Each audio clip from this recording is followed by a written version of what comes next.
Assalamualaikum warahmatullahi wabarakatuh. Saya Noratika binti Poniran A139773 akan membincangkan tajuk berkaitan dengan krisis yang sedang berlaku di Ukraine. Sebelum itu, saya menggunakan sumber rujukan dari media tempatan seperti Berita Harian,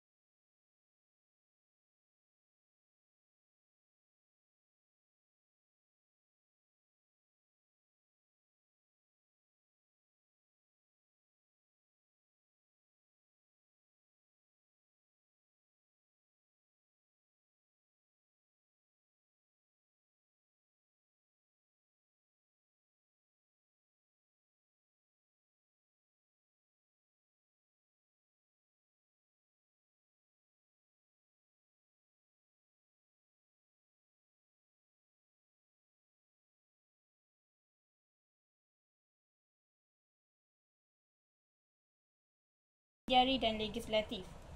Krisis politik bertambah teruk apabila kurangnya ketelusan dalam pengurusan dan pentadbiran.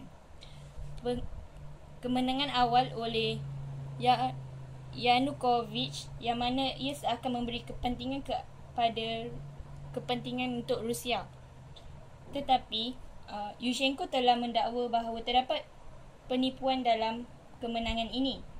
Jadi, revolusi Orange yang mana merupakan satu revolusi secara besar-besaran telah berlaku di mana ia menuntut pentadbiran yang telus. Ini telah membuatkan berlakunya pemilihan semula yang mana membawa kemenangan kepada Yushchenko. Survival politik oleh Yushchenko tidak bertahan lama apabila beliau tewas kepada Yanukovych dalam pilihan raya presiden pada tahun 2010. Ini menggagalkan usaha pembaharuan yang seiring dengan kempen revolusi Orange. Masalah rasuah berleluasa dengan perluasan pengaruh kumpulan-kumpulan oligarki yang mempunyai kepentingan dalam urus perniagaan gas dan minyak. Pengasingan 3 cabang kuasa di Ukraine tidak menjadi satu prinsip lagi kerana ia sudah jelas berlaku pencabulan kuasa dari pihak eksekutif, terutama Presiden Yanukovych bagi menjamin pengaruh beliau dalam politik.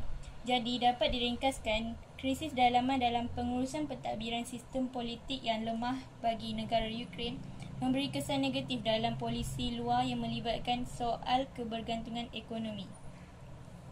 Okay, seterusnya kita akan sambung kepada soalan kedua yang mana ia tanya, bagaimana ia mengundang campur tangan Rusia? Sumber ekonomi Ukraine bergantung kepada hasil ekspor barang industri kepada EU dan Rusia. Yanukovych telah membatalkan perjanjian perdagangan antara Ukraine dan EU.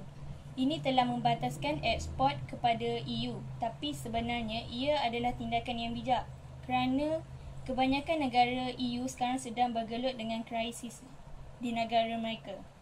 Ukraine merupakan sebuah negara yang bergantung kepada bekalan gas dan minyak dari Rusia dan hampir 80% daripada bekalan gas dan minyak itu digunakan untuk menggerakkan industri. Rusia pula telah mendesak Ukraine untuk menyertai pakatan, tetapi Ukraine lebih selesa untuk menjalinkan hubungan yang rapat tanpa menjadi sekutu kepada Rusia.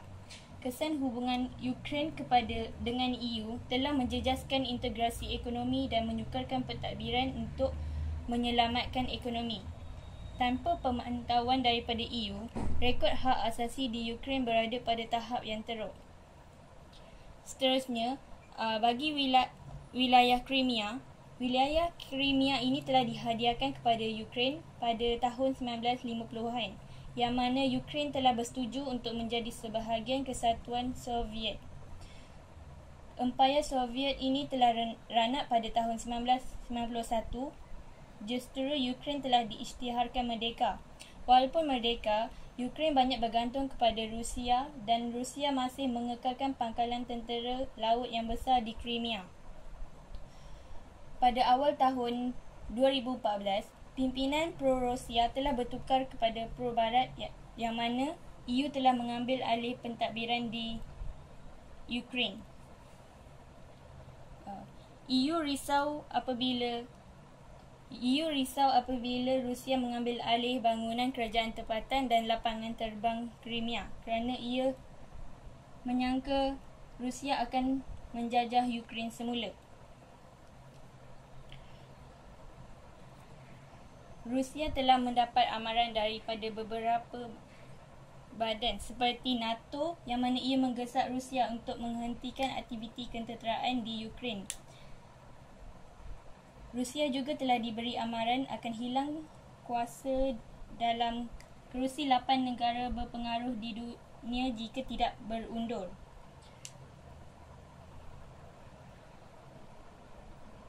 Pihak parlimen daripada Rusia telah meluluskan penggunaan tentera di Crimea kerana untuk menjaga